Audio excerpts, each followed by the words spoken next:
Bien-aimés dans le Seigneur, Shalom. En espérant que nous avons bien débuté notre programme de jeûne, certainement, certains parmi nous se demandent pourquoi jeûner? Quel est l'apport du jeûne? Et donc, dans notre premier message, notre premier partage, nous voulons partager sur quelques avantages du jeûne. Qu'est-ce que nous avons comme avantage à jeûner? Voilà donc notre premier sous-thème que nous allons voir en cette première journée et surtout en cette matinée.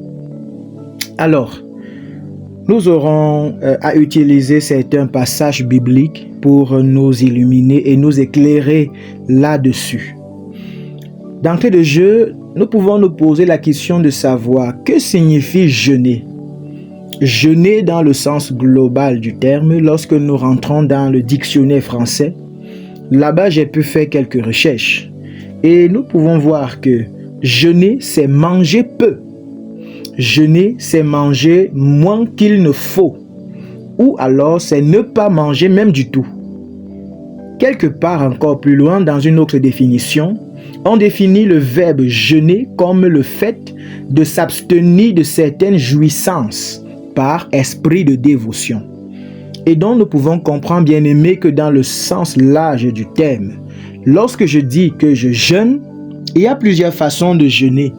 Et c'est déjà pour t'édifier, t'encourager, toi mon frère, ma soeur, qui t'est lancé dans ce programme de jeûne de ces 3 jours qui a commencé ce matin. Je ne sais quelle est ta situation.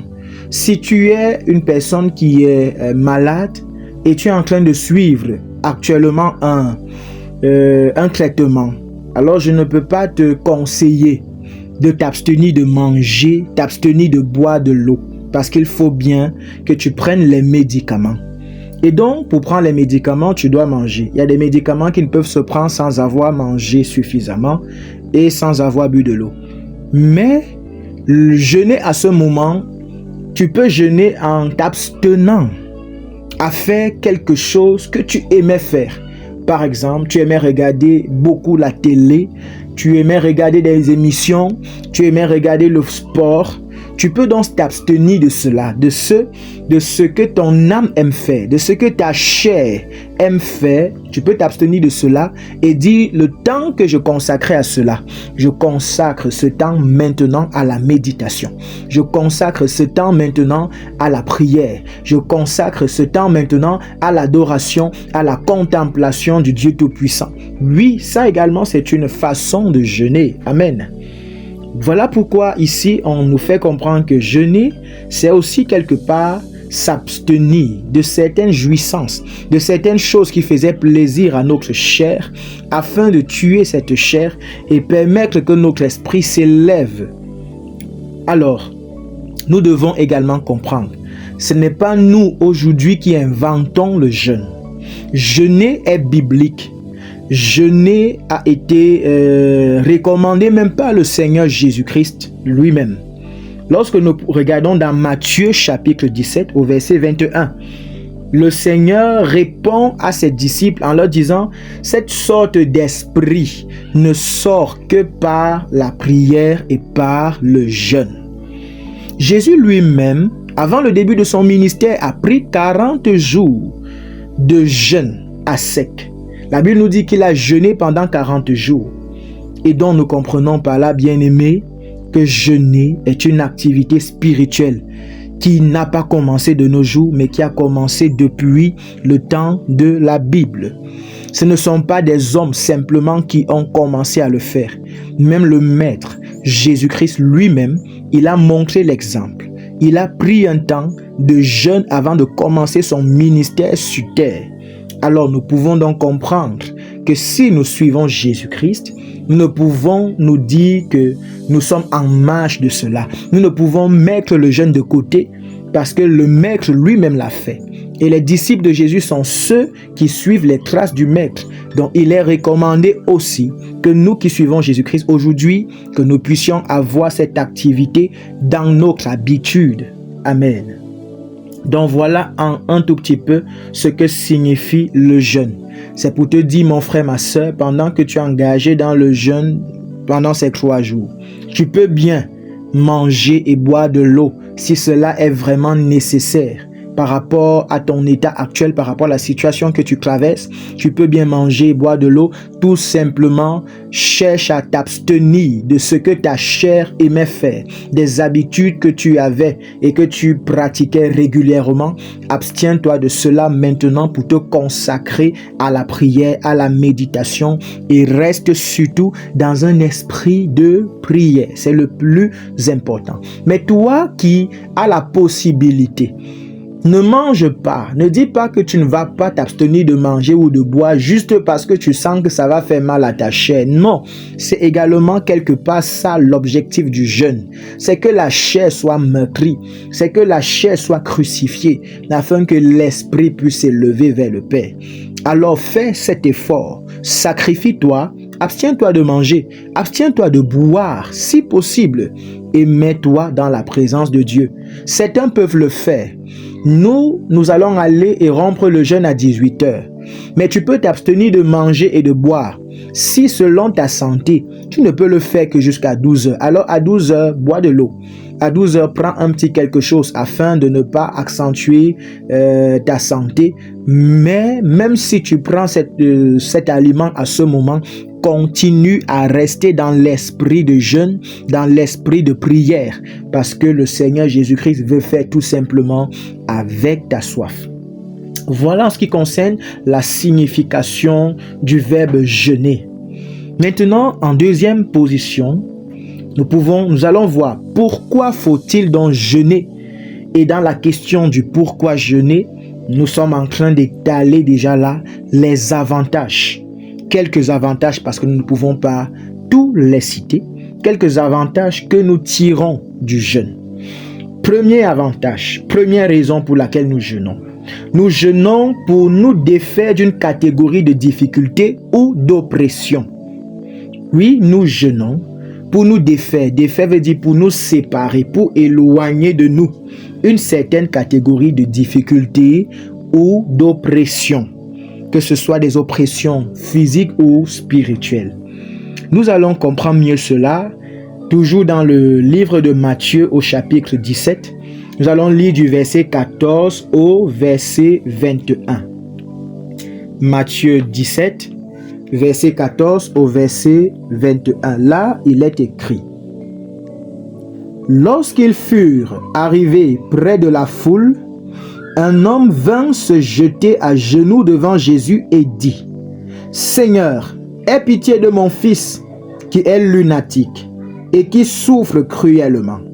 Il tombe souvent dans le feu et souvent dans l'eau. Je l'ai amené à tes disciples et ils n'ont pas pu le guérir. Race incrédule et perverse, répondit Jésus, jusque à quand serai-je avec vous? Jusque à quand vous supporterai-je? Amenez-le-moi ici. Jésus parla sévèrement au démon qui sortit de lui, et l'enfant fut guéri à l'heure même. Alors les disciples s'approchèrent de Jésus et lui dirent en particulier: Pourquoi n'avons-nous pu chasser ce démon? C'est à cause de votre incrédulité, leur dit Jésus. Je vous le dis en vérité, si vous aviez de la foi comme un grain de sénévé, vous diriez à cette montagne: transporte-toi d'ici là, et elle se transporterait. Rien ne vous serait impossible. Mais cette sorte de démon ne sort que par la prière et par le jeûne. Amen. Voilà ce que nous enseigne Matthieu 17, verset 14 à 21. Tout à l'heure, nous disions que jeûner nous permet de nous séparer d'une catégorie de difficultés. Oui, mon frère, ma soeur, pendant que tu es venu dans ce programme de jeûne, je suis sûr que tu as été encouragé à t'engager à cause d'une certaine situation que tu rencontres. Peut-être les problèmes sont liés à tes enfants, peut-être c'est lié à ta propre personne, peut-être c'est toi jeune qui rencontre ces difficultés dans tes études scolaires, académiques. dans tes études professionnelles. Peut-être c'est toi, débrouillard, qui rencontre des problèmes dans ta vie professionnelle. Toi, travailleur, dans ta vie professionnelle. Quels que soient les cas, mon frère, ma soeur, je crois que chacun de nous, nous avons des difficultés. Nous avons des problèmes. Et la plupart de ces problèmes ont pour origine des oppressions spirituelles. Parfois, ce sont des oppressions physiques tout simplement. Mais nous notons que ces difficultés sont classées par catégorie. Ici, voilà un parent. Il a son fils lunatique. Ici, le terme lunatique veut dire qu'il est atteint de la maladie que nous appelons communément l'épilepsie. Et donc, nous savons que lorsqu'un enfant atteint d'épilepsie, a cette maladie, les crises viennent sans prévenir, de façon subite. Et quand une crise arrive, le malade tombe directement, quel que soit là où il se trouve. Et c'est ce que le papa fait remarquer à Jésus, que son fils est épileptique et lorsque ça lui arrive, les crises commencent, il tombe. Parfois il tombe dans le feu, parfois il tombe même dans l'eau. Alors s'il y avait un puits, c'est dans ce puits qu'il se retrouve. Alors cela lui fait mal. Ce papa donc, il dit qu'il allait avec son fils auprès des disciples de Jésus, qui ont prié, mais rien n'a changé. Voilà pourquoi il vient maintenant faire recours au Maître, qui est Jésus-Christ. Mais bien aimé, je voudrais nous faire remarquer que ce fils épileptique lunatique n'est pas la seule personne pour qui les disciples ont prié. Les disciples avaient prié pour les autres. Lorsqu'ils déclaraient dans les vies des autres, pour les autres situations, ces situations étaient résolues. Et les disciples eux-mêmes l'ont reconnu devant Jésus. Ils ont dit, Maître, pourquoi pour les autres ça s'est passé tel qu'on disait, mais pour ce cas, ça ne s'est pas passé comme nous on déclarait. Ça veut dire que ces disciples avaient devant eux plusieurs catégories de difficultés. Il y a des difficultés pour lesquelles ils ont proclamé et la solution est arrivée, et d'autres difficultés comme celle-ci en particulier, avec ce lunatique, ils ont déclaré rien n'a changé. Alors, étonnés, dépassés, ils viennent vers Jésus et demandent, Maître, pourquoi ça a été comme ça? Qu'est-ce qui a empêché que la manifestation s'accomplisse? Qu'est-ce qui a empêché la guérison? Bien aimé, je voudrais tout simplement nous amener à réaliser que, à travers cette histoire, cette situation, nous comprenons que même dans nos vies, les difficultés sont plusieurs et classées, et peuvent être classées par catégorie, peuvent être rangées par catégorie. Il y a des difficultés, mon frère, ma soeur, pour lesquelles tu as juste besoin d'aller devant la présence de Dieu, prier et dire, Seigneur, voici ma situation, agis. Et pendant que tu pries comme ça, à l'instant, le jour qui vient, la semaine qui vient, ta solution arrive sans que tu n'aies besoin de jeûner. Sans que tu n'aies même parfois besoin d'insister, tu obtiens la solution. Là, c'est une catégorie de difficultés. Mais il y a d'autres difficultés pour lesquelles, lorsque tu vas juste aller dans ta chambre, dans le lieu secret et dire, Maître, voici ma situation, intervient. Tu vas faire cette prière un jour, une semaine, un mois et tu vas te rendre compte que c'est comme si rien ne bougeait. C'est comme si rien ne changeait. À ce moment, mon frère, ma soeur, je voudrais que tu puisses comprendre et parfois même, tu comprendras parce que le Saint-Esprit qui est en toi, il va commencer à te parler, commencer à te convaincre que non, où tu es là, tu as besoin de prendre le jeûne. Oui, à ce moment, tu auras donc affaire à une difficulté qui ne nécessite pas seulement la prière, mais qui nécessite de monter à un niveau un peu plus élevé que la prière, à savoir associer à la prière également un temps de sacrifice de la chair, un temps de sacrifice de la chair pour que ta parole, ta prière soit davantage audible, pour que l'Esprit de Dieu puisse davantage t'éclairer et te parler. Alléluia. Oui, donc il y aura des difficultés. Il y a des difficultés dans nos vies, bien-aimées, pour lesquelles on a besoin de jeûner. Voilà pourquoi je disais, Jésus a jeûné. Et c'est nous qui disons être des chrétiens aujourd'hui, disons que nous n'avons plus besoin de jeûner parce que c'est le temps de la grâce. Alors je crois humblement, mes frères et sœurs, que nous sommes en train de faire fausse route. Parce que c'est vrai, Jésus-Christ a payé à la croix. Le fait qu'il ait payé à la croix signifie que nous n'avons plus à débourser de l'argent.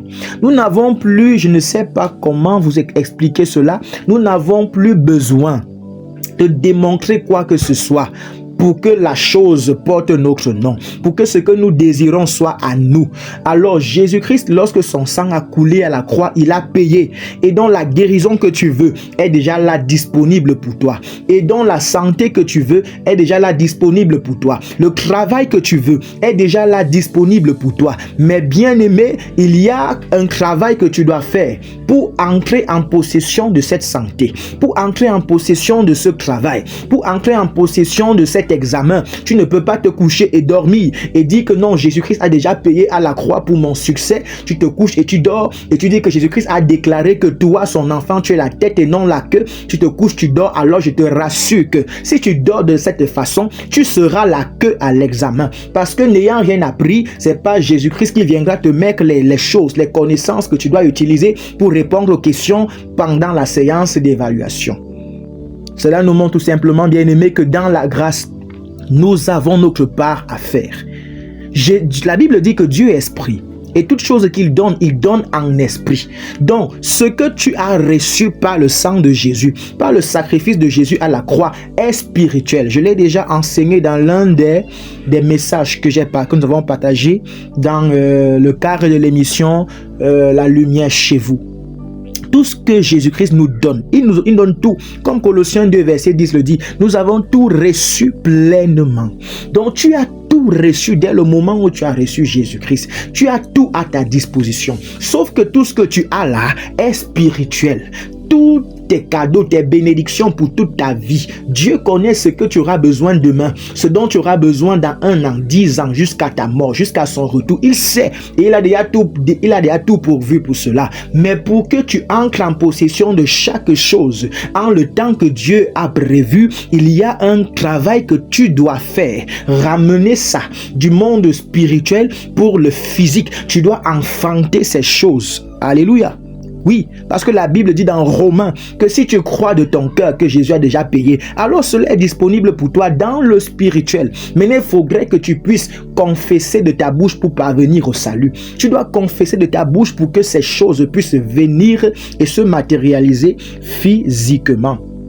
Alors, bien-aimés, ici, tout simplement, ce que nous voulions dire, c'est que nos difficultés sont classées par catégorie et certaines difficultés nécessitent que nous puissions prendre le jeûne. Et donc, lorsque nous prenons le jeûne, qu'est-ce qui se passe? Lorsque nous prenons le jeûne, qu'est-ce qui se passe? Nous séparons. Nous nous séparons des chaînes qui nous oppressaient. Nous nous séparons d'une catégorie de difficultés. Ici, Jésus-Christ, lorsqu'il a ordonné aux lunatiques, à l'esprit qui tourmentait cet enfant, de partir, l'esprit a obéi. Alléluia. Pourquoi?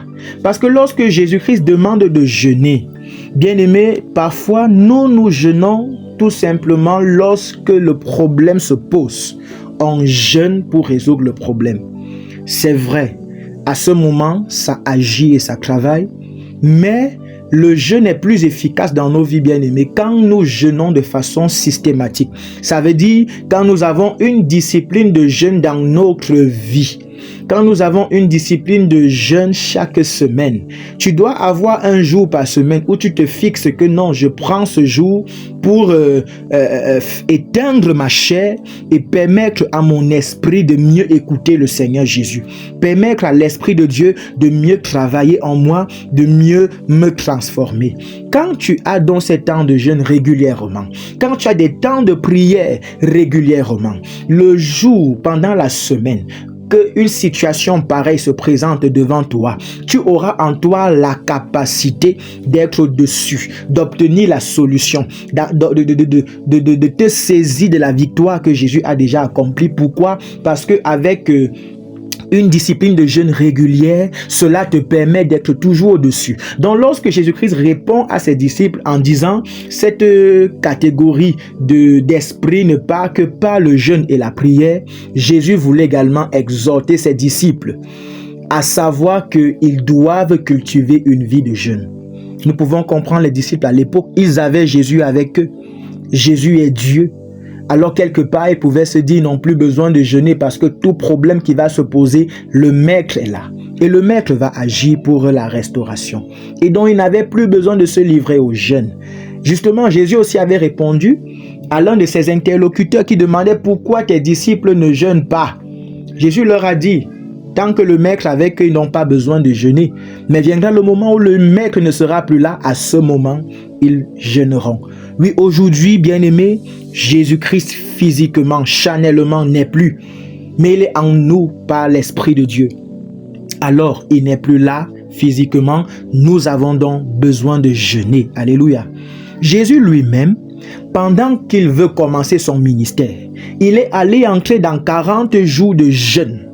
Et pendant ces 40 jours de jeûne, avant d'entrer dans ces 40 jours de jeûne, ce n'est pas qu'une situation lui était tombée là, il fallait qu'il résolve la situation avant d'aller entrer dans le jeûne. Non, il est entré dans le jeûne parce qu'il fallait qu'il soit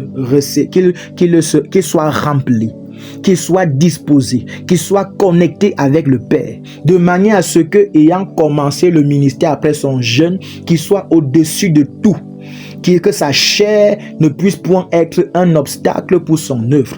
Donc Jésus, lorsqu'il entre dans son jeûne, il n'y avait pas encore une situation. Il jeûnait et après son jeûne, il sort avant donc de commencer son ministère terrestre et de rencontrer même les éventuelles difficultés qui se présentaient à lui. Et nous allons remarquer, chaque matin, avant que Jésus ne sorte, il prenait toujours un temps avant l'aurore. Il devançait l'aurore et s'éloignait des disciples pour aller prier. Voilà pourquoi il dit, c'est pas le jeûne et la prière. La prière aussi, mon frère, ma soeur, pour qu'elle soit efficace, telle que Jésus est en train de parler ici, c'est d'avoir et cultiver une discipline de prière. Lorsque tu te lèves le matin, tu prends un temps dans la présence du Père, tu commences à prier, tu passes du temps dans la prière, tu tends dans la prière à dire, Père, remplis-moi, Père, aide-moi à faire ta volonté, Père, accompagne-moi, voici une nouvelle journée, que ton nom se glorifie. Donc tu passes du temps dans la présence du Père, du Seigneur Jésus, et pendant ce moment, il te remplit, parce que lui, il connaît les difficultés que tu vas rencontrer en journée, parce que lui, il connaît les challenges, lui, il voit 1000 ans, longtemps même, dans le futur, il connaît ce que tu vas rencontrer. Et lorsque tu prends du temps dans sa présence, il te recharge par rapport aux défis que tu vas rencontrer dans la journée. Jésus-Christ, lorsque donc il se mettait à l'écart, étant sorti, nous avons vu dans la Bible que rien ne lui résistait. Il ordonnait et tout s'accomplissait. Oui, mon frère, ma soeur, c'est vrai, il était Dieu, mais il était limité comme toi et moi à cause de la chair dans laquelle il était. Alors le fait pour lui de se retirer chaque matin, c'est ça qui était l'atout, l'avantage. Alléluia. Alors mon frère, ma soeur, tout simplement pour nous dire que nous rencontrons plusieurs types de difficultés. Et certaines de ces difficultés sont parfois résolues par la prière. Oui.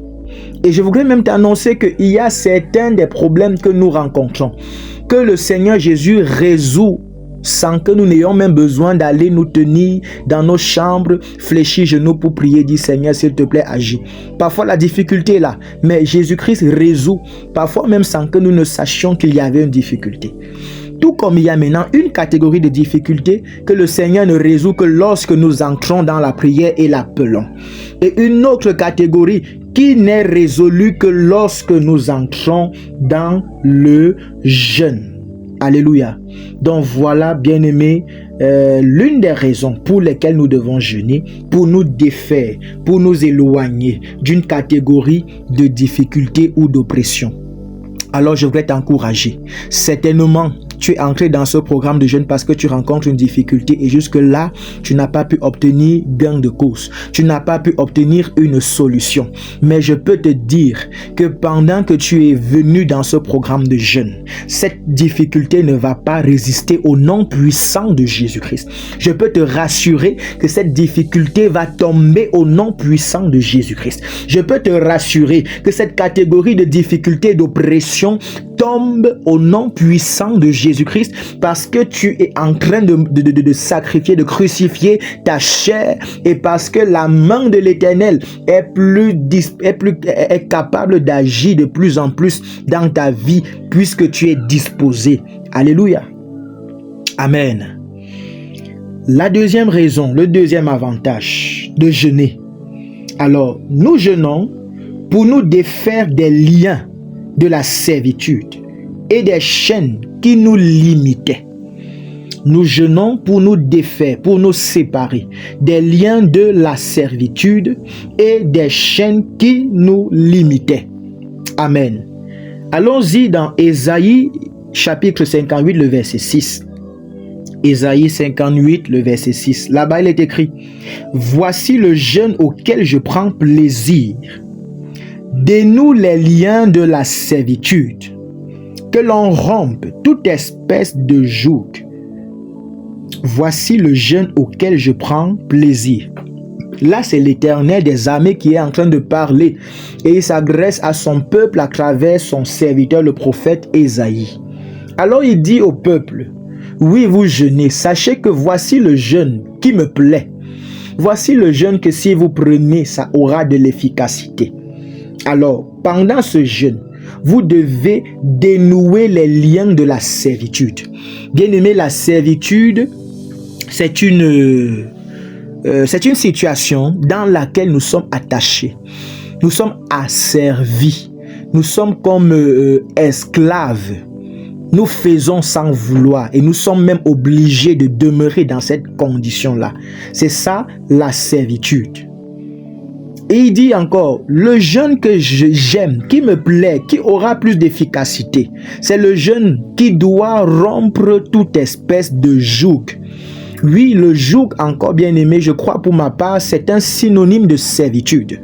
Lorsque tu es sous un joug, ça signifie que tu es dans une condition dans laquelle tu ne peux aller ni à gauche ni à droite par rapport à ce qui a été établi. Tu dois toujours faire tel que ça a été dit, tel que ça a été établi. Et bien aimé, Jésus-Christ dans Matthieu 17 au verset 17 dit là-bas, il y a une catégorie de personnes qui doutent. Oui, Jésus a dit à ses disciples, au verset 17, nous pouvons encore le relire, dans Matthieu 17, le verset 17. Jésus dit, race incrédule, répondit Jésus, jusque à quand serai-je avec vous? Quand Jésus dit race incrédule, quelque part, nous pouvons penser qu'il est en train d'injurier. Non, c'est du français. À bien y réfléchir, mon frère, ma soeur, nous comprenons par là que Jésus-Christ est juste en train de qualifier le type d'individu, le type de personne. Et parfois, nous sommes dans cette catégorie, je vous assure, de personnes. Des personnes incrédules. Alors ici, quelqu'un qui est incrédule est une personne qui doute. Est une personne qui n'a pas l'assurance. Est une personne qui a un manque d'estime de soi. Est une personne qui ne croit pas. Oui, bien-aimé, et nous devons savoir que le doute est en opposition à la foi, à l'accomplissement de la parole de Dieu. Oui, pour quelqu'un qui doute, la Bible dit quelque part que celui qui doute, qu'il ne s'imagine pas recevoir la visitation, la grâce, l'exaucement. Non, à cause de ce doute-là, à cause de l'incrédulité. Bien-aimé, et je voudrais malheureusement, peut-être c'est malheureusement, nous informer que beaucoup de nos situations que nous rencontrons et qui jusqu'à présent nous font du mal. Nous avons peut-être déjà vu des frères, des pasteurs qui ont prié pour nous. Ce ne sont pas pour la plupart des temps ces pasteurs qui sont à condamner. Pour la plupart des temps, ces pasteurs ont réellement invoqué la puissance de Jésus. Mais généralement, la faute nous revient à nous parce que nous avons douté. Parce que nous avons été incrédules. Et les disciples, face aux lunatiques, ont été incrédules. Ils ont douté. Sûrement, les catégories de difficultés qu'ils voyaient étaient des gens qui disaient, bon, moi j'ai mal à la tête, oui, moi j'ai mal aux yeux, j'ai mal aux pieds. Et bon, pour eux, ils avaient déjà vu ce genre-là. Et c'était facile pour eux de croire. Et avec la foi, avec la confiance, ils déclaraient ça se passait. Mais quand le lunatique est venu, sûrement il est même tombé devant eux. Quand ils ont vu cela, ils ont eu peur, ils ont pris peur et ils ont commencé à douter que, est-ce que nous pouvons, la qualité-ci, est-ce que nous pouvons ordonner jusqu'à ça se passe? Ils ont commencé à douter en eux-mêmes. Voilà pourquoi Jésus qui connaît tout, ils n'ont pas eu besoin de dire à Jésus que mec, vraiment nous on a douté. Jésus, la Bible dit, sonde les cœurs et les reins. Aucun homme ne peut savoir ce que l'autre pense ou croit, mais Jésus le sait parce qu'il sonde les reins et les cœurs de tout homme. Donc Jésus a su que c'est parce qu'ils avaient douté. C'est parce qu'ils doutaient même encore en eux que rien ne s'est passé. Voilà pourquoi Jésus les a qualifiés de race d'incrédules. Alléluia. Oui, bien-aimés. Plus loin on peut voir les disciples au verset 19 s'approcher de Jésus et lui dire en particulier: Maître, pourquoi n'avons-nous pu chasser ce démon? Et Jésus au verset 20 leur dit: c'est à cause de votre incrédulité, leur dit Jésus. Je vous le dis en vérité, si vous aviez de la foi comme un grain de sénévé, vous diriez à cette montagne: transporte-toi d'ici là, et elle se transporterait. Rien ne vous serait impossible. Donc c'est à cause du doute, mon frère, ma soeur. Alors, le doute, c'est une servitude. Le doute, c'est l'esprit de l'ennemi, du malin, qui en nous vient nous parler et te dit: ah, tu ne peux pas. Il vient te parler, te dit: non, ici, ce n'est plus ta catégorie. Ici, tu as à tout prix besoin d'aller à gauche, rencontrer tel. Ici, tu dois aller voir marabout. Tu ne peux pas, ça ne peut pas partir. Et donc, c'est le malin qui nous parle parce que, bien aimé, sachons-le, le malin peut nous parler. Nous pouvons écouter de lui et dans la plupart des temps, lorsque nous n'avons pas encore vraiment travaillé notre intimité avec Dieu, les voix, la plupart des voix qui sont même plus fortes en nous sont les voix de l'ennemi, du malin. Il peut nous parler. Alors lorsqu'il vient nous parler, il nous maintient dans une captivité. Il nous maintient dans une chaîne. Et Jésus dit: lorsque vous jeûnez, le jeûne vient briser la chaîne afin de vous rendre capable de croire. Oui, bien-aimé, moi qui suis en train de vous parler, il y a plusieurs moments où lorsque j'ai dû prier pour des personnes, où j'ai dû soutenir des personnes dans la prière, là, il faudrait que je puisse reconnaître que c'est parce que je n'ai pas encore travaillé ma confiance et ma foi en Jésus. Mais il faudrait reconnaître son niveau et savoir comment s'ajuster afin d'être efficace entre les mains de Dieu. Il y a eu donc plusieurs fois où il fallait que je prenne un temps de jeûne. Et je pouvais me rendre compte que après une journée de jeûne ou pendant que je suis dans le jeûne, j'ai une totale conviction en moi que la situation qui m'a été présentée, lorsque je vais implorer la miséricorde et la grâce du Seigneur, ça va se passer. Oui, bien aimé, c'est les choses que moi j'ai eu à expérimenter et j'ai réellement compris par expérience que pendant que je suis dans le jeûne, cette chaîne de doute se brise et je me sens libre. Ce joug de doute, d'incrédulité quitte de moi et je me sens libre et confiant que ici, le Seigneur Jésus-Christ va travailler à travers moi. Que dans ma vie, le Seigneur Jésus-Christ va intervenir par rapport à la situation que je viens lui présenter. Alléluia. Oui, bien-aimés, nous comprenons donc par là que lorsque nous jeûnons, cela nous aide à nous défaire des liens. Cela nous aide à nous défaire des certitudes. Et la Bible dit encore, nous devons être transformés par le renouvellement de notre intelligence. Bien-aimés, la vie avec Jésus-Christ, ce n'est pas la vie que nous avons connue depuis que nous sommes nés. Depuis que nous sommes nés, nous avons toujours su et toujours cru que pour qu'une personne guérisse, elle doit à tout prix avaler un médicament. À tout prix. Ce n'est pas pour dire qu'aujourd'hui que nous avons reçu Jésus-Christ, alors le médicament est prohibé. Le médicament est carrément enlevé du processus de guérison. Non, ce n'est pas l'idée, ce n'est pas l'enseignement, ce n'est non plus l'exhortation, bien-aimée. Mais ce que je veux dire, c'est que avant, il n'y avait même pas d'option que l'on puisse guérir juste par prière dans notre façon de penser. Mais en Jésus-Christ, nous avons découvert à travers la parole et à travers les témoignages de la Bible, et pour certains qui, comme moi, ont peut-être eu la grâce de prier pour les autres et de voir la manifestation, alors moi, lorsque je l'ai fait, mon intelligence a commencé petit à petit à être transformée. J'ai commencé à réaliser, bien-aimé, que quelqu'un peut être atteint du cancer. Bien qu'à l'hôpital, les hommes lui disent que vraiment ici, ton cancer est en stade terminal. Rien ne peut être fait pour toi. Rentre attendre la mort à la maison. Moi, je peux venir au nom de Jésus, tel que la Bible dit que voilà les signes qui accompagneront ceux qui auront cru. Je peux imposer les mains et ce cancer disparaît. C'est possible, bien-aimé. Moi, je suis arrivé à une phase où je crois que cela cela est possible. Pourquoi? Parce que le Seigneur, il a fallu du temps. Dans les temps de jeûne, il a fallu que le Seigneur change ma façon de penser pour renouveler, me régénérer et me donner de commencer à penser selon l'Esprit, selon ce que l'Esprit de Dieu peut faire à travers moi.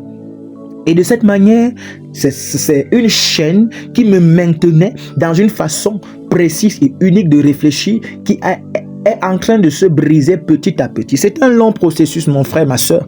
Ce n'est pas une transformation qui se fait juste en un jour, juste en une semaine. Non, c'est un processus qui prend du temps en fonction de ton travail dans l'intimité avec Jésus-Christ, en fonction de la grâce de Dieu. Oui, bien-aimé, mais notons que ce travail se fait et s'accélère, s'accentue par des temps de jeûne, de prière et de méditation. Comme quoi, comme on a vu en petit 2, le jeûne nous permet de nous défaire des liens, de la servitude, des chaînes qui nous limitaient. Alléluia. La troisième raison, troisième avantage, nous jeûnons, c'est pour écouter facilement Dieu et nous laisser diriger par son esprit. Nous jeûnons pour écouter facilement le Seigneur et nous laisser diriger par son esprit.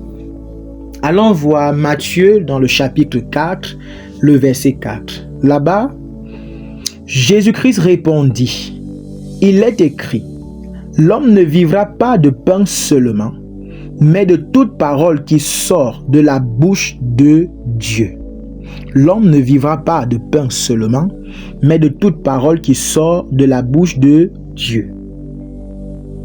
Bien-aimés, ici donc, nous devons comprendre que notre corps est fait de 3 dimensions. Nous avons en nous la chair, nous avons l'âme et l'esprit.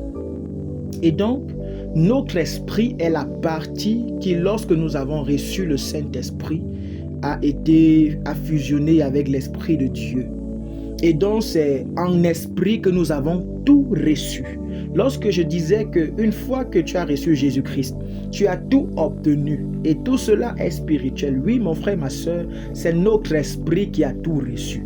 Spirituellement, nous avons déjà toutes choses. Et notre esprit le sait parce que le Saint-Esprit qui a fusionné avec lui, le convainc de cela, convainc notre esprit que voilà ce que le Père t'a déjà donné et dont ton esprit le sait. Sauf que celui qui est à l'origine des décisions dans ton corps, c'est ton âme. Parce que l'âme est le siège des émotions. L'âme est celui-là qui est à l'origine des décisions. Alors, c'est ton âme qui décide de dire, bon, mon corps, maintenant on va croire. Mon corps, maintenant on doit pleurer. Mon corps, on doit avancer. Mon corps, on doit rester. Oui, c'est l'âme qui prend ses décisions. Alléluia. Et la troisième partie, c'est la chair. La chair, c'est la partie matérielle que tu peux toucher, que ce soit les pieds, les mains, la tête, tout ce qui est physique et qui peut se toucher. C'est ça qui est la partie qui entre dans la chair. Et maintenant, la chair, si je dois lever la main et avancer, si je dois prendre la cuillère et agir, si je dois travailler, alors c'est la chair qui est en train de travailler. Mais la chair ne reçoit le commandement que de l'âme. La chair ne reçoit le commandement, les actions, les directives que de ton âme. Alors l'âme est au milieu. Et il y a 2 choses qui sont de part et d'autre. Il y a l'esprit d'un côté, il y a la chair de l'autre côté. Et je dois t'annoncer, mon frère, ma soeur, que l'esprit et la chair n'ont pas les mêmes priorités. L'esprit et la chair n'aiment pas la même chose. Il existe un combat entre ces 2 entités. Il y a un combat entre ta chair et ton esprit. Lorsque ta chair veut manger, ton esprit qui sait que tu dois être dans le jeûne pour te rapprocher de Dieu, te dit à l'âme que non, ne fais pas ça. Mais la chair te dit que mais ça fait déjà 2 heures. Tu n'as pas mangé le petit déjeuner que tu prends d'habitude. Depuis ce matin, tu n'as pas encore pris. L'heure est déjà passée. Qu'est-ce que tu fais? Voilà ce que la chair est en train de dire à l'âme. De l'autre côté, l'esprit est en train de rappeler. Non, tu es dans la présence de Dieu. Tu dois t'abstenir au moins cette journée jusqu'à 18 heures afin de te rapprocher du Seigneur, afin que des chaînes soient brisées, afin que l'incrédulité puisse te lâcher. Oui, bien-aimé, Nous pouvons comprendre cela dans Galates 5 au verset 17. La Bible dit là-bas que la chair a des désirs contraires à ceux de l'esprit. C'est le Seigneur Jésus qui le dit. C'est la Bible qui le dit. La chair et l'esprit n'ont pas les mêmes désirs. Alléluia.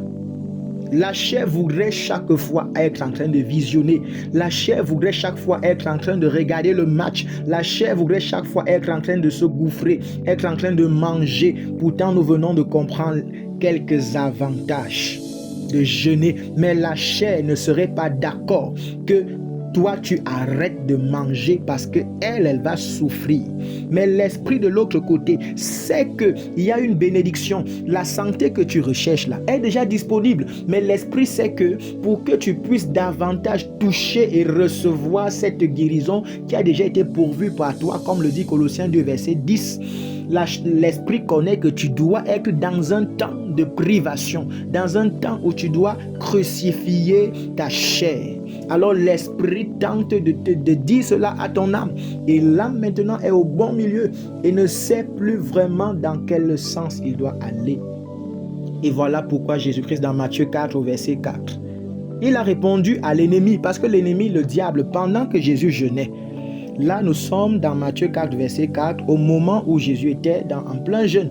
Il avait déjà, je crois, fini les 40 jours. Il était vers la fin de son jeûne. En tout cas, le diable s'est présenté à Jésus et lui a dit, bon, vraiment, il s'est basé sur le fait que Jésus avait faim. Il a dit, mais tu es fils de Dieu, commande à ces pierres de devenir le pain pour que tu puisses manger. Et il savait que ça devait tenter la chair de Jésus et la chair devait convaincre Jésus-Christ, l'âme, que bon, c'est ce que tu dois faire, tu dois apprendre. Mais en effet, Jésus a répondu en disant, il est écrit, l'homme ne vivra pas de pain seulement, mais de toute parole qui sort de la bouche de Dieu. Comme pour dire que, mon frère, ma soeur, dans ta vie, tu n'auras pas le salut, tu n'auras pas la bonne santé, tu n'auras pas la restauration seulement en mangeant de la nourriture qui nourrit ta chair, mais tu auras également le salut et la guérison parfois en te nourrissant plutôt de la parole de Dieu. Et lorsque Jésus dit se nourrir de la parole de Dieu, il voulait répondre à l'ennemi comme ça que c'est pas parce que je n'ai pas mangé depuis 40 jours ou depuis 30 et poussières de jours déjà que je ne suis pas en bonne santé. Pendant que je me suis abstenu de manger la nourriture physique, j'ai été nourri de la nourriture spirituelle. Alléluia. Oui, le Seigneur Jésus veut t'enseigner ce jour que pendant que tu es en train de t'abstenir, tu n'as pas pris ton café le matin, tu ne prendras pas ton déjeuner, tu ne prendras pas ton repas de midi. Le Seigneur est en train de te dire, tes sucreries dont tu es en train de t'abstenir ne vont pas te tuer pendant que tu n'es pas en train de prendre cela et que tu es connecté à lui, tu écoutes les enseignements, tu pries, tu es en train d'être nourri par la nourriture spirituelle et qui est la meilleure pour la restauration, pour la solution que tu recherches. Alléluia. Et donc je viens t'annoncer, mon frère, ma soeur, que ce temps de sacrifice, ce temps de privation que tu es en train d'observer n'est pas vain au nom de Jésus. De la même manière que Jésus, après ses 40 jours de jeûne, est sorti et a été victorieux jusqu'à la croix, je déclare également qu'au sorti de ce programme, le pain que tu reçois de Jésus-Christ, la parole de Dieu que tu reçois de Jésus-Christ permettra également que tu ressortes de ce programme avec la victoire que tu es venu saisir au nom puissant de Jésus-Christ. Amen. Oui, bien-aimé, lorsque nous jeûnons, parfois lorsque la chair est beaucoup nourrie, ça éteint notre esprit. Est-ce que tu le sais, bien-aimé? Il y en a parmi nous qui, chaque jour, par jour, nous avons des Bibles, mais nos Bibles servent à orner nos maisons. Nous ne la lisons pas. Le matin, quand on se lève, on mange, on va au marché, on mange, à l'école, on mange. Au lieu de travail, de service, nous mangeons. Nous passons la journée juste à manger. Quand il faut écouter quelque chose, le type de musique que nous écoutons, c'est des musiques qualifiées de mondaines, des musiques qui n'ont pas de présence de Dieu, des musiques qui ne peuvent rien apporter sur le plan de la parole de Dieu. Quand il faut regarder avec nos yeux, ce que nous regardons, c'est des documentaires, c'est des cinémas, c'est le match, et c'est des séries qui n'ont rien de Jésus-Christ, qui n'ont rien de la présence de Dieu. Voilà de quoi sont constituées nos journées. Et pendant que nous le faisons très peu, Les prières que nous pouvons élever, c'est le matin à notre réveil. Seigneur, merci de nous avoir gardés. Et c'est le soir. Seigneur, pendant que je me couche, garde-moi. Ou en journée, avant de manger, pour ceux-mêmes qui le font. Seigneur, bénis ce repas. Ce ne sont pas ce genre de prières qui peuvent édifier ton esprit, mon frère, ma soeur. Non. Pour que ton esprit soit édifié, pour que la parole de Dieu puisse retentir en toi, pour que tu puisses écouter, pour que l'esprit de Dieu en toi soit fort. Il faudrait que, en plus de cette prière matinale pour dire merci pour la nuit, prière du soir pour dire Seigneur, prends le concours de la journée, tu dois avoir une discipline de prière en journée. Tu dois te mettre dans la présence de Dieu. Tu dois être capable de passer les 30 minutes, passer 1 heure, passer 2 heures, passer 3 heures dans la présence de Jésus, à écouter sa parole, à te délecter de sa présence. Oui, ce n'est qu'ainsi que ton âme va se fortifier. Oui, si tu fais ça, comme je suis en train de dire, et que tu passes quand même un peu du temps aussi dans les distractions, ça sera équilibré. L'Esprit de Dieu en toi sera fort. Parce qu'en effet, manger, regarder les films, les séries, faire tout ce qu'il n'y a pas Jésus dedans, ça contribue à nourrir ta chair. Ça rend ta chair plus forte. Et quand la chair est plus forte que l'Esprit de Dieu en toi, la chair éteint l'Esprit de Dieu et tu ne peux plus écouter Dieu. Tu ne peux plus te laisser diriger par lui. Par contre, lorsque tu pries, lorsque tu médites la parole de Dieu, lorsque tu passes du temps dans l'adoration, lorsque tu passes tes journées, même étant au travail, à penser à Jésus, à réfléchir sur Jésus-Christ, à le contempler, à méditer sur sa parole, à ce moment, tout ce que tu es en train de faire, c'est de l'essence. C'est de cette nourriture que l'Esprit de Dieu se nourrit en toi. En le faisant, l'Esprit de Dieu se fortifie en toi, grandit en toi et peut te parler fortement. Oui, bien-aimé, lorsque tu n'as pas mangé, à un certain moment, lorsque tu es fatigué, même ta voix ne peut plus être tonifiée. C'est pareil. Lorsque le Saint-Esprit n'est pas nourri par la présence de Dieu, par la parole de Dieu, par tout ce qui concerne le Saint-Esprit, alors il devient faible en toi. Et lorsqu'il parlera, tu ne pourras plus écouter. Voilà pourquoi nous disons que jeûner affaiblit la chair. La chair va crier, oh, donne-moi de l'eau, oh, donne-moi de la nourriture. Tu ne vas pas donner. Et pendant ce temps, quand tu ne donnes pas, bien aimé, tu dois être donc en train de méditer, en train d'écouter la parole de Dieu. Parce que tu peux bien jeûner, t'abstenir de manger et de boire. Si pendant ce temps, tu n'es pas en train de nourrir l'esprit, alors tu es en train de faire une grève de la faim qui ne t'aide pas d'une grande utilité. Pendant que tu es en train de t'abstenir de manger, de boire, tu dois être pendant ces moments en train de méditer, en train de prier, en train de lire la parole de Dieu, en train d'écouter des adorations, en train d'écouter des enseignements. Et pendant ce temps, pendant que la chair s'affaiblit en criant, nourris-moi, donc l'Esprit de Dieu en toi commence à grandir et peut te parler, tu l'écoutes, peut commencer à te parler, te montrer des choses, peut commencer à te dire que non, ma fille, en fait la guérison que tu cherches là, voici comment tu dois prier désormais, voici ce que Jésus a déjà accompli pour toi. À ce moment, mon frère, ma soeur, la révélation devient claire. Tu commences à écouter le Seigneur clairement. Et tu commences à te laisser diriger par le Saint-Esprit. Alléluia. Donc il faut jeûner pour cela. Romains 8, le verset 9 nous dit, nous ne vivons pas seulement selon la chair. En fait, nous ne vivons même pas selon la chair, mais selon l'Esprit, si nous avons l'Esprit de Dieu en nous. Bien-aimé, vivre selon la chair veut dire être dicté par la chair. Lorsque la chair te dit bois, tu vas, tu bois, tu dis non, je ne peux pas supporter. Lorsque la chair te dit donne, tu vas, tu donnes la nourriture. Lorsque la chair te dit regarde ce film, regarde ce feuilleton, tu vas, tu le fais. La Bible dit si nous avons reçu Jésus, si tu as Jésus en toi, sache que tu ne vis plus selon la chair, mais tu vis selon l'Esprit. Et l'Esprit a régulièrement besoin que tu prennes aussi du temps pour affaiblir la chair afin que lui, il soit fort et qu'il puisse te parler. Amen. Nous allons aller plus rapidement. Une autre raison, et je crois c'est la 4e raison que nous sommes en train d'évoquer depuis le début. Une autre raison pour laquelle nous jeûnons, on jeûne pour poser des actions prophétiques. Bon là, je ne veux pas le généraliser aux raisons standards de jeûner. Je voudrais plutôt le particulariser par rapport à notre programme de jeûne. Nous jeûnons pour poser une action prophétique. Éphésiens 6, le verset 18 nous dit quoi? Faites en tout temps par l'Esprit toutes sortes de prières et de supplications. Faites en tout temps par l'Esprit toutes sortes de prières et de supplications. Veillez à cela avec une entière persévérance. Alléluia. C'est Paul qui est en train de parler aux chrétiens d'Éphèse et dont Jésus-Christ est en train de nous parler à travers son serviteur Paul et nous dit: faites toutes sortes de supplications par l'Esprit. Ça veut dire, bien aimé, nous savons que Jésus-Christ dans Jean 2, le verset 19 avait dit, et il s'adressait aux pharisiens qui étaient devant lui: détruisez ce temple, je le relèverai en 3 jours.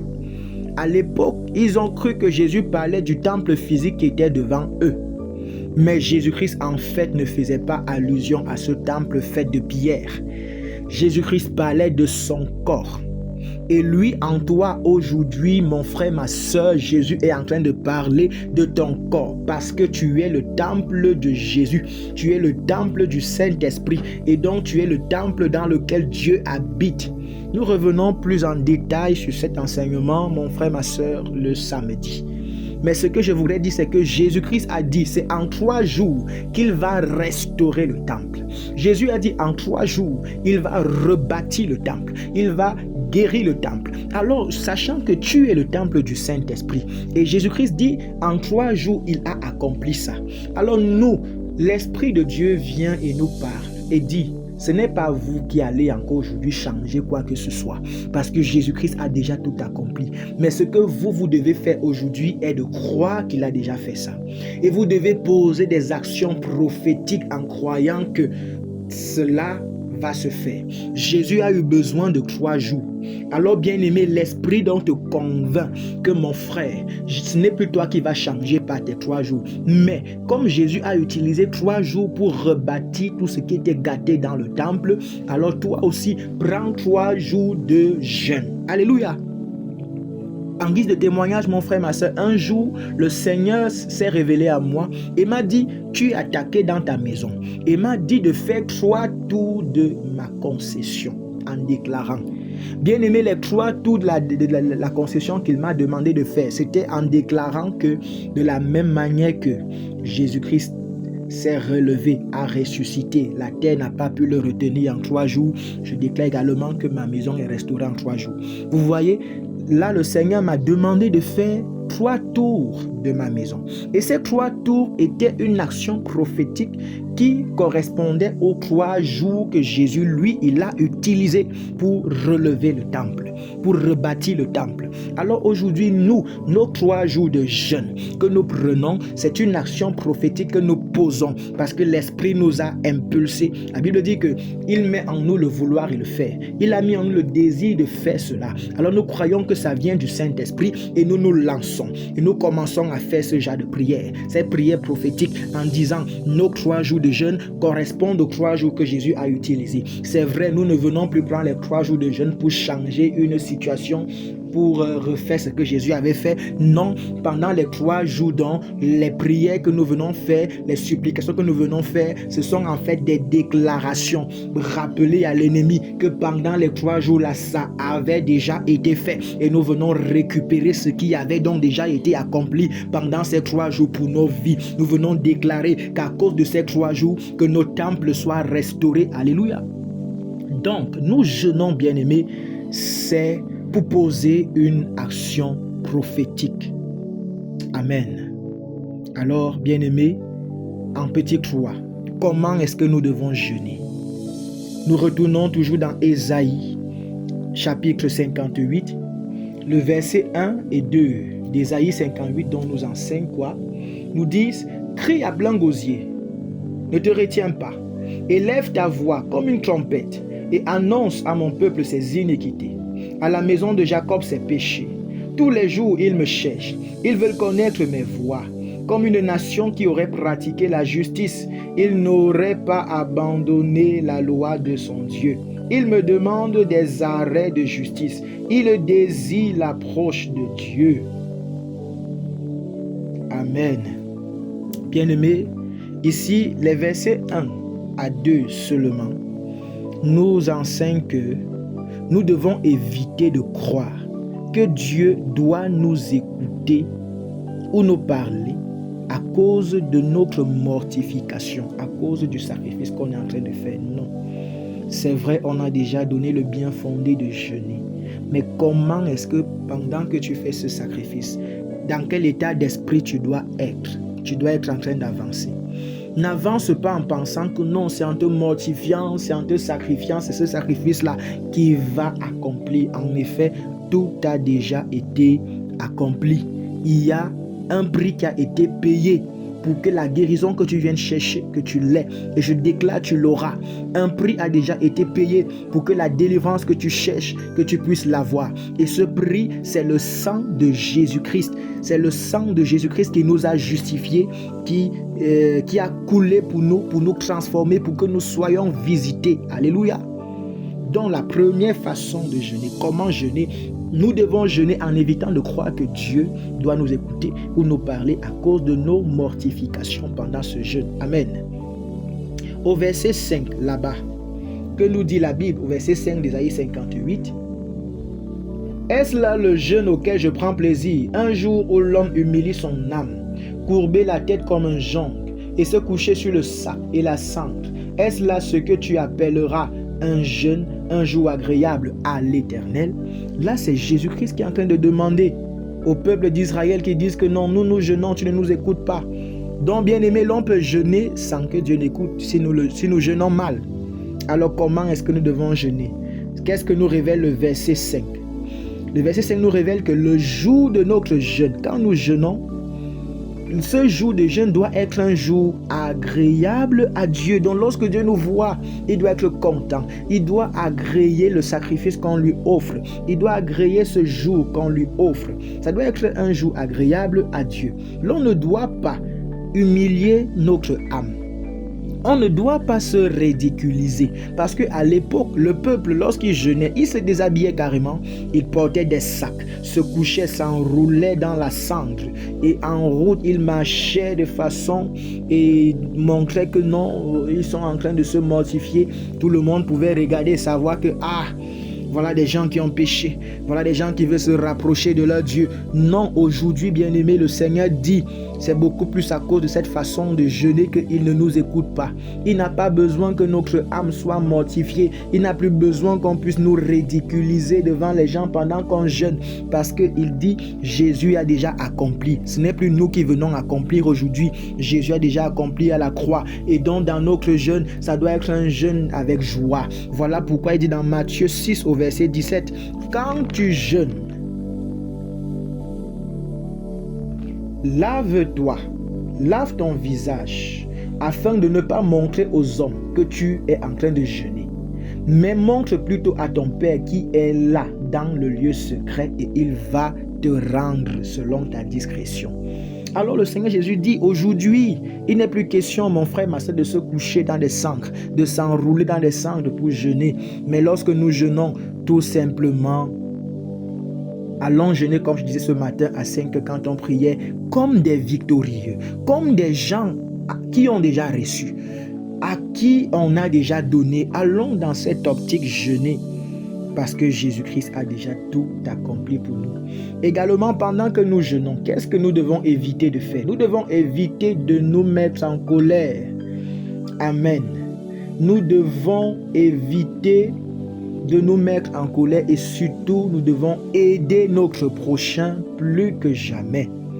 C'est vrai, on dit plus que jamais, mais en effet, l'amour qu'on doit avoir pour le prochain ne doit pas seulement être pour les jours de jeûne, mais pour notre vie. Alors, pour les journées où nous jeûnons, évitons la colère. Parce que dans la colère, dans l'amertume, nous ne pouvons pas réellement écouter le Saint-Esprit. Et pendant que nous jeûnons, la Bible dit, donne ton pain aussi à celui qui en a besoin. Aide celui qui est dans la nécessité. Va à la rencontre de ceux qui ont besoin. Alléluia. Aide les autres. Alors c'est de cette manière que le Seigneur pourra t'écouter. C'est de cette manière que tu crieras et que le Seigneur pourra écouter et agir. Enfin, bien-aimés, je voudrais nous encourager pour ce programme parce que cette journée est une journée d'encouragement. Je voudrais nous encourager à travers Ésaïe 45 au verset 19. Dieu dit là-bas, « Je n'ai point parlé en cachette, dans un lieu ténébreux de la terre. Je n'ai point dit à la postérité de Jacob, cherchez-moi vainement. » Amen. En effet, qu'est-ce que Dieu est en train de dire? Qui est la postérité de Jacob? Jacob était le serviteur de Dieu. Et c'est de Jacob qu'est venu les 12 tribus d'Israël, qui avaient à leur tête les 12 fils de Jacob. Alors aujourd'hui, c'est nous, ce peuple d'Israël. Aujourd'hui, c'est nous, cette postérité d'Israël. Et le Seigneur nous dit qu'il ne nous a pas demandé de le chercher en vain. Comme pour dire que si tu le cherches, tu vas le trouver. Alléluia. Nous devons savoir que pendant que nous sommes en train de chercher le Seigneur, dans ces 3 jours, il va se laisser trouver parce qu'il est fidèle à sa parole. Il ne ment pas car il n'est pas un homme. Il ne se répand pas de sa parole parce qu'il n'est pas un fils né d'un homme. Il est Dieu, créateur du ciel et de la terre. Il est fidèle et sa parole est oui et amen. Il a dit, si vous me cherchez, vous allez me trouver. Il a dit qu'il n'a pas parlé de ça dans un lieu ténébreux. Il le dit de manière à ce que tout le monde puisse écouter. Si tu veux le voir, cherche-le. Et je me souviens d'une parole que le Seigneur m'a donnée pendant que je fêtais mon anniversaire en ce début d'année. Je voulais que le Seigneur me parle. Et il m'a dit, mon fils, il parlait de moi à travers une servante. Il dit, dis à mon serviteur, s'il veut me voir pendant cette année, qu'il me cherche. Alléluia. Alors je voudrais te rassurer, t'encourager de savoir que pendant cette journée, tu vas voir le Seigneur. Pendant la journée de demain, dimanche, tu vas voir le Seigneur. Et même bien après ce programme, tu continueras de voir, d'expérimenter ses bienfaits au nom puissant de Jésus-Christ. Alors bien-aimé, prends du temps, écoute cette parole, médite cet enseignement. Et je crois certainement, peut-être que tu as des témoignages que tu veux partager ou des choses à ajouter. Alors fais-le, n'hésite pas de le faire au nom de Jésus. Que le Seigneur bénisse la méditation de sa parole et qu'il agisse et travaille dans nos vies avec cette parole au nom de Jésus-Christ. Amen.